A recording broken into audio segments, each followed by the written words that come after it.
I think science ಅನ್ನೋದು very very predictive ಮ್ಯಾನರಲ್ಲಿ ಕೆಲಸ ಮಾಡುತ್ತೆ. ಯಾರಿಗೆ ಹೈ ಡೆನ್ಸಿಟಿ ಲೈಪೋಪ್ರೋಟೀನ್ ಅಂದರೆ HDL ಒಳ್ಳೆ ಕೊಲೆಸ್ಟ್ರಾಲ್ ಜಾಸ್ತಿ ಇರುತ್ತೋ ಅವರಿಗೆ ರೋಗ ಬರುವಂಥ ಚಾನ್ಸಸ್ ಕಡಿಮೆ ಆಗ್ತಾ ಹೋಗುತ್ತೆ.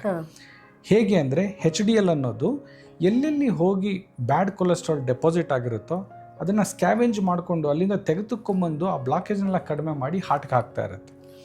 ಹಾರ್ಟಿಂದ ತೆಗೆದುಬಿಟ್ಟು ಲಿವರ್ HDL ಎಲ್ಲೆಲ್ಲಿ ಹಾರ್ಟಲ್ಲಿ ಡೆಪಾಸಿಟ್ ಆಗಿದ್ರೆ, ಕಾಲಲ್ಲಿ ಡೆಪಾಸಿಟ್ ಆಗಿದ್ರೆ, ಮೆದುಳಿನ ರಕ್ತನಾಳಗಳಲ್ಲಿ ಡೆಪಾಸಿಟ್ ಆಗಿದ್ರೆ ಅಲ್ಲಿ ಹೋಗಿ ಅವನ್ನೆಲ್ಲ ವಾಪಸ್ ತಗೊಂಡು ಬಂದು ಲಿವರ್ಗೆ ತಂದು ಕೊಟ್ಬಿಟ್ಟು ದೇಹದಿಂದ ಆಚೆ ಹಾಕುತ್ತೆ. ಅಥವಾ ಅದನ್ನ ಬ್ಯಾಡ್ ಕೊಲೆಸ್ಟ್ರಾಲ್ನ ಬ್ರೇಕ್ ಡೌನ್ ಮಾಡಿ ಬೇರೆ ಹಾರ್ಮೋನ್ಗಳನ್ನ ಪ್ರೊಡ್ಯೂಸ್ ಮಾಡಕ್ಕೆ ಕೊಡುತ್ತೆ.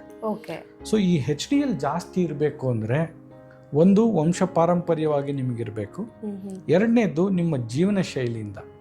ಜೀವನ ಶೈಲಿ ಅಥವಾ ಲೈಫ್ ಸ್ಟೈಲ್ ಅಂದರೆ ಇಟ್ ಇನ್ಕ್ಲೂಡ್ಸ್ ನಮ್ಮ mental state, then the physical activity.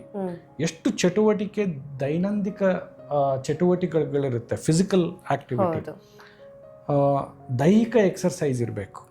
Then ಮೂರನೇದು ನಾವು ಸೇವಿಸುವಂಥ ಆಹಾರ ತುಂಬ ಮುಖ್ಯ, ಭಾಳ ಅತಿ ಮುಖ್ಯ.